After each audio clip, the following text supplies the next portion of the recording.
আবারও কৈলাসহর তথা ঊনকোটি জেলার নাম উজ্জ্বল করল কৈলাসহরে গোপা দাস। কৈলাসহর কেন্দ্রীয় বিদ্যালয়ে পঞ্চম শ্রেণীতে পাঠরত গোপা দাস ছোটবেলা থেকেই নাচের প্রতি আগ্রহ রয়েছে ওর, এবং সে অনেক কৃতিত্ব অর্জন করেছে। পশ্চিম বাংলা থেকেও তার ম্যাগাজিন বের হয়েছে পশ্চিম বাংলা থেকে।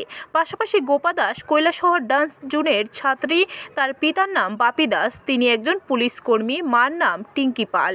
এমকে স্টুডিওর দৌলতে নাচ ত্রিপুরা নাচে প্রথমে অংশগ্রহণ করে গোপা দাস। বেশ কয়েকজনের সাথে নাচের প্রতিযোগিতায় জয়ী হয়ে সেমিফাইনালে গিয়ে পৌঁছায় গোপা দাস। সেখানেও সে কৃতিত্ব পায় এবং ফাইনালে পৌঁছায় গোপা দাস। চলতি মাসের 13 তারিখ আগরতলায় নাচ ত্রিপুরা নাচের ফাইনাল অনুষ্ঠিত হবে এবং সেখানে প্রতিযোগিতা করবে গোপা দাস। এ বিষয়ে রবিবার দুপুরবেলা সংবাদ মাধ্যমকে গোপা দাসের পরিবারের লোকেরা জানায়, ছোটবেলা থেকে নাচের প্রতি আগ্রহ রয়েছে গোপার। পাশাপাশি ঊনকোটি জেলার মধ্যে শুধু গোপা দাস নাচ ত্রিপুরা নাচে সুযোগ পেয়েছে, তাই ওকে যাতে সবাই আশীর্বাদ করে এবং এমকে স্টুডিওকে ধন্যবাদ জানায় গোপা দাসের পরিবার।